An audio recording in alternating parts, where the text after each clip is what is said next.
जय श्री श्याम दोस्तों आज की वीडियो में हम ये बात नहीं करेंगे कि आपको एसआईपी है उसको स्किप नहीं करना है, आपको लॉन्ग टाइम के लिए इन्वेस्टमेंट करना है। आज की वीडियो में ऐसे जनरल से रीज़न बताऊंगा जिसमें क्या होता है। जैसे मान लीजिए आपका गोल है मुझे इन्वेस्टमेंट करना है लॉन्ग टाइम के लिए और इतनी वेल्थ क्रिएट करनी है, तो 70% ऐसे इन्वेस्टर कुछ गलतियां करते हैं जिससे उनकी जो एसआईपी है, इन्वेस्टमेंट है, उनको बीच में ही रोकना पड़ जाता है। क्या वो गलती है एंड ऐसा क्यों होता है, कंप्लीट जानकारी आज की वीडियो में आपको मिलेगी। तो दोस्तों वीडियो शुरू हो उससे पहले मैं विकास स्वागत करता हूं आपका ग्रो बिजनेस फाइनेंस हब में। दोस्तों आपने अभी तक चैनल को सब्सक्राइब नहीं करा हो तो चैनल को सब्सक्राइब कर लीजिए, क्योंकि म्यूचुअल फंड से रिलेटेड हर वीडियो आपको इस चैनल पर मिलती रहती है। तो चलिए शुरू करते हैं आज की हमारी वीडियो को। तो सिंपली दोस्तों यहाँ पे हम ये वाली बात नहीं करेंगे कि आप इंस्टॉलमेंट को स्किप मत करो या आप लॉन्ग टाइम के लिए इन्वेस्टमेंट करो, ये चीजें तो मैं ऑलरेडी पहले ही बता चुका हूं। लेकिन आज की वीडियो में हम ये बात करेंगे कि 70% जो इन्वेस्टर हैं म्यूचुअल फंड से पैसा क्यों नहीं बना पाते हैं।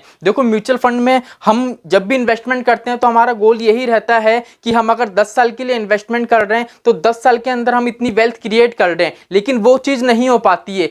ऑलमोस्ट 30% ऐसे केस होते हैं, 30% इन्वेस्टर होते हैं जो म्यूचुअल फंड से पैसा बना पाते हैं, बाकी नहीं बना पाते हैं। क्यों नहीं बना पाते? तो यहाँ पे देखो बिल्कुल प्रैक्टिकली आपको बताऊंगा। पहली चीज तो क्या होता है दोस्तों, जैसे मान लीजिए आज आपकी इनकम है 50,000 रुपए की, ठीक है, आज आपकी इनकम 50,000 रुपए की, अभी आपकी शादी नहीं हुई है, अभी आपका कोई खर्चा नहीं है, तो इन्वेस्टर को क्या लगता है मैं म्यूचुअल फंड के अंदर, जैसे आपके मान लीजिए 20,000 रुपए का खर्चा है, तो आप क्या सोचते हो मैं 20,000 25,000 रुपए म्यूचुअल फंड में इन्वेस्टमेंट कर दूं। तो पहली चीज तो ये इन्वेस्टर की सबसे बड़ी गलती हो जाती है, ठीक है। तो बात ये आती है कि सर पहली चीज तो हमारी जो इनकम होती है उसका कितना पार्ट हमको म्यूचुअल फंड के अंदर इन्वेस्टमेंट करना चाहिए। तो देखो 20% पार्ट आपको म्यूचुअल फंड के अंदर, या तो म्यूचुअल फंड के अंदर करो या आप कोई सा भी इन्वेस्टमेंट कर रहे हो, चाहे गोल्ड में कर रहे हो चाहे कोई सा भी इन्वेस्टमेंट हो, आपको इनकम का 20% ही इन्वेस्टमेंट करना है। अगर हम देखें 50,000 रुपए की आपकी सैलरी है तो अगर आप 20% निकालते हो तो कितना आ गया 10,000 रुपए। तो कहने का मतलब है सिंपली आपको म्यूचुअल फंड के अंदर जो इन्वेस्टमेंट करना है वो 10,000 रुपए करना है, ठीक है। चलिए सर यहां तक तो समझ में आ गया, हम कर लेंगे। लेकिन सर गलती क्या हो रही है? देखो गलती क्या हो रही है, अब आप यूट्यूब पे जाते हो वीडियो देखते हो, जैसे मान लीजिए आपका गोल है कि मुझे 20 साल तक एसआईपी करनी है। मान लीजिए 20 साल तक एसआईपी करनी है 10,000 रुपए की, 10,000 रुपए की एसआईपी करनी है 20 साल के लिए, और आपको रिटर्न मान लीजिए कि मुझे 20% का ही रिटर्न मिलता है, 20% का ही रिटर्न मिलता है। पहले मैं इसकी कैलकुलेशन करूंगा, देन क्या गलती होती है वो आपको बताऊंगा, ठीक है। अगर आप 20 साल के लिए इन्वेस्टमेंट करते हो 10,000 रुपए की एसआईपी से, तो टोटल कितना पैसा आप इन्वेस्ट कर लेते हो? मैं लिख देता हूं यहां पे जमा, टोटल पैसा आप जमा कर लेते हो यहां पे दोस्तों कुल मिला के 24 लाख रुपए। 24 लाख रुपए क्या करते हो, टोटल पैसा म्यूचुअल फंड वाले सेक्शन में आप जमा करा देते हो। इस पर आपको एक्चुअल में रिटर्न कितना मिलता है? एक्चुअल में अगर हम देखें 20% का हमको रिटर्न मिल रहा है, तो हमको रिटर्न मिलता है दोस्तों 2,92,14,794, ठीक है। 2,92,14,794 रुपए क्या मिलता है हमको, टोटल रिटर्न मिल जाता है। अगर हम बात करें दोनों जब वैल्यू जुड़ जाती है तो टोटल कितने का कॉर्पस हमारा तैयार होता है? टोटल हमारा जो कॉर्पस तैयार होता है दोस्तों वो हो जाता है हमारा 3,16,00,000 का।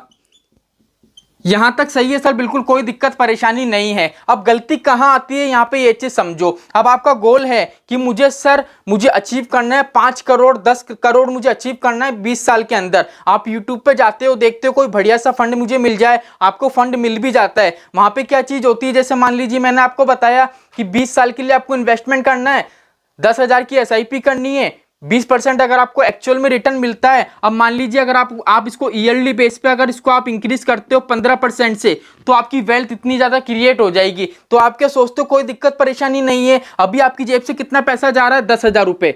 बस आप ये सोचते हो 10,000 रुपए का मैं इन्वेस्टमेंट कर रहा हूं और आप एसआईपी करा लेते हो, लेकिन ये आपकी सबसे बड़ी भूल है। जो स्टेटअप एसआईपी है दोस्तों, वो एसआईपी करने का सबसे गलत तरीका है। क्यों गलत तरीका है? एक बार आप ये वाला पार्ट पूरा वॉच करो, ये वाली वीडियो पूरी वॉच करो, स्किप मत करना, जिससे समझ जाओगे। देखो मेरी बात यहाँ पे ये चीज समझो। अगर हम ये चीज देखें 20 साल के लिए हम एसआईपी कर रहे हैं 10,000 रुपए की, 20% का हमको एक्चुअल में रिटर्न मिल रहा है, और हम हमारी एसआईपी को ईयरली बेस पे 15% से इंक्रीज करते हैं, तो यहाँ पे कैलकुलेशन देखो कितनी ज्यादा आती है।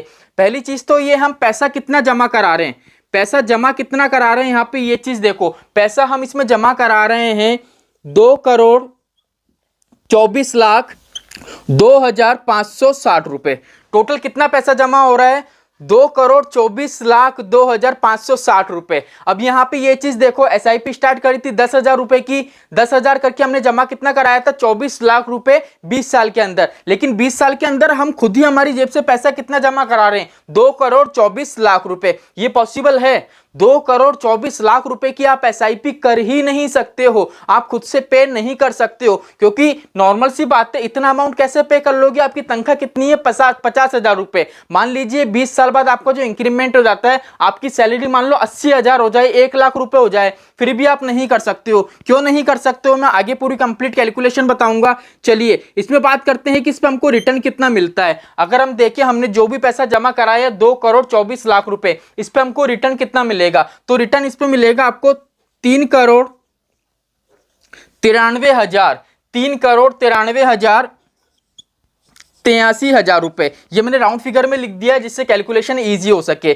कितना मिल रहा है? 3,93,83,000 रुपए का क्या मिल रहा है आपको? रिटर्न मिल रहा है। अगर हम बात करें टोटल वैल्यू कितनी हो रही है, ये टोटल वैल्यू हो गई हमारी यहाँ पे, हम अगर कैलकुलेट करके देखें तो ये मान लीजिए आप 6.17 करोड़ के आसपास की बैठेगी। ऑलमोस्ट ये मान लीजिए 6.5 करोड़ का आपका जो कॉर्पस है वो तैयार हो जाएगा। लेकिन ये सिर्फ एक इमेजिनेशन है जो आप सोचते हो, लेकिन ये पॉसिबल नहीं है। क्यों पॉसिबल नहीं है? चलिए हम एक्चुअल में अब इसको कैलकुलेशन के द्वारा समझते हैं। हमने इन्वेस्टमेंट करा था कितना? 20 साल का। एक साल में कितने महीने होते हैं? 12 महीने। जब हम इसको सॉल्व करेंगे तो कितना आएगा? 12 कम 12, 12 दूनी 24। टोटल कितने महीने हो गए? 240 महीने।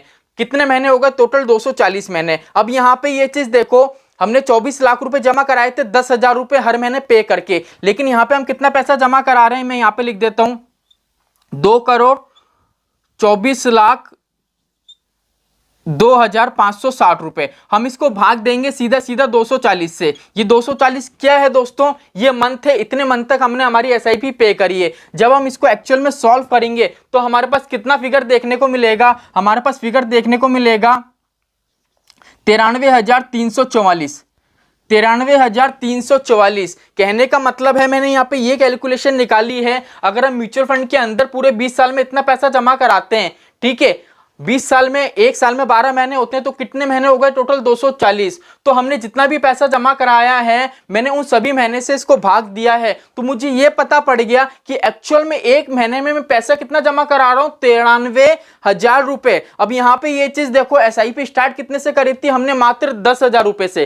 ठीक है, हमने तो ये सोचा था 10,000 रुपए में पे करूंगा, लेकिन जो ये 15% का गेम है, जो आपको ये 15% दिख रहा है, यहाँ पे ये चीज देखो, एक्चुअल में आप कितनी एसआईपी पे करोगे फ्यूचर में। ठीक है, आज मान लो आज आपने एसआईपी स्टार्ट करी, ठीक है, पहले साल आपने 10,000 रुपए की एसआईपी करी, दूसरे साल क्या हुआ? वो 10% से 15% से आपने उसको इंक्रीज कर दिया। ऐसे करके थोड़े टाइम तक तो क्या करोगे? आप उसको इंक्रीज कर दोगे, क्योंकि अभी तक क्या है, आपकी लिमिट है कि मेरी कैपेबिलिटी है, मैं इसको पे कर सकता हूं। लेकिन एक टाइम आने पे ऐसा फिगर बैठ जाएगा आपकी एसआईपी का, ठीक है, आप उसको पे नहीं कर पाओगे। 50,000 रुपए की सैलरी और यहाँ पे हमारी एसआईपी कितनी पे हो रही है? 93,000 रुपए की। तो ये पॉसिबल है? ये चीज पॉसिबल नहीं है। तो इन्वेस्टर क्या करते हैं? म्यूचुअल फंड्स को वहीं रोक देते हैं और पैसा निकाल लेते हैं। इसलिए ये चीज बोली जाती है कि 70% लोग म्यूचुअल फंड से पैसा नहीं बना पाते, अमीर नहीं बन पाते, क्योंकि उनकी ये गलती होती है। कभी भी आपको इस कैलकुलेशन में नहीं फंसना है।